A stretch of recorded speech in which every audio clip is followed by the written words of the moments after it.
Hello, Rama Pupudu. Hope all are in good health, feeling great, wonderful, having a happy and peaceful life. Now let's continue with the next chapter. The answer is that he belongs to an indigenous population, which appears to be India's first inhabitant.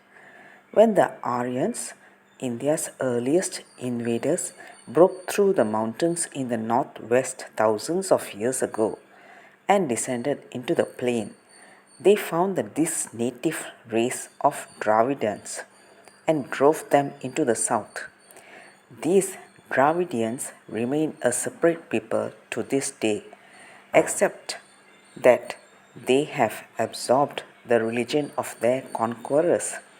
The fiery tropic sun has pigmented their skins almost black, which, together with other evidences, makes certain ethnologists think that they primarily rose out of some African stock.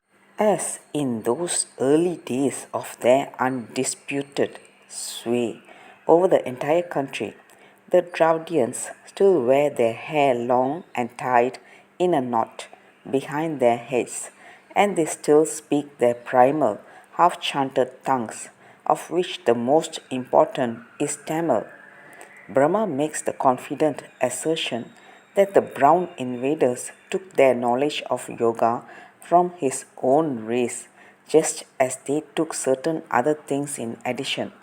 But scholarly Hindus to whom I mention this claim deny it as absurd. I therefore leave the less important question of origin to settle itself, because I am not writing a thesis around the subject of yogic physical culture.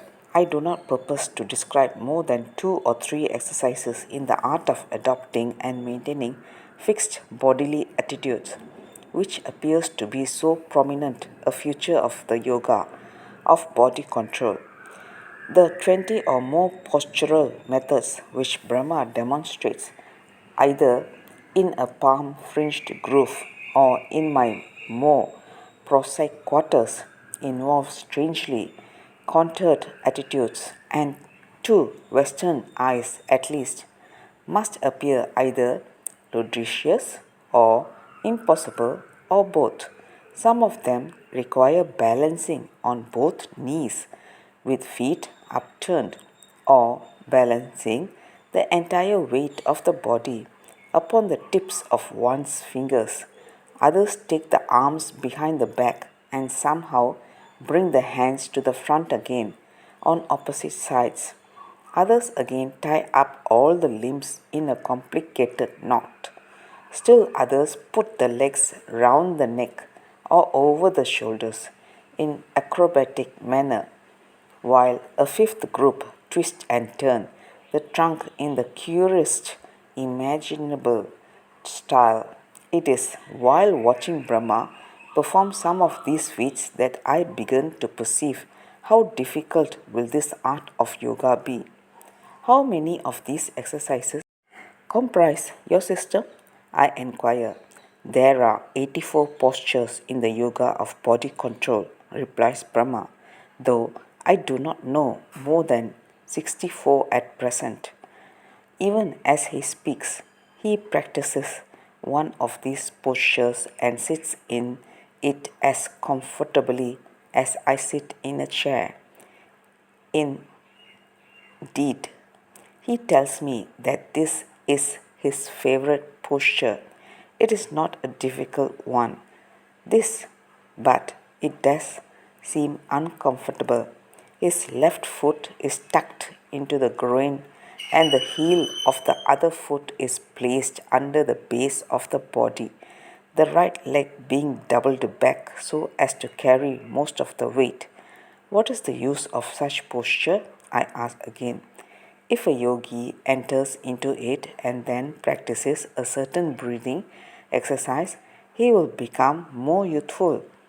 And that breathing exercise, I am not permitted to reveal it to you. What is the object of all these postures then? The mere fact of sitting or standing for regular periods in certain fixed postures may seem of small importance in your eyes, but the concentration of attention and willpower upon the chosen posture is so intense. If success is to be gained, that sleeping forces awaken within the yogi. Those forces belong to the secret realms of nature. Therefore, they are seldom fully aroused until our breathing exercises are also practiced. For the breath possesses deep powers, though the awakening of such forces is our real aim. No less than a score of our exercises are capable of being used for benefiting one's health or to remove certain diseases, while others will drive impurities out of the body. Is this not of great use? Let's continue in the next chapter. Thank you. Bye bye. Rama Rama Pupudu.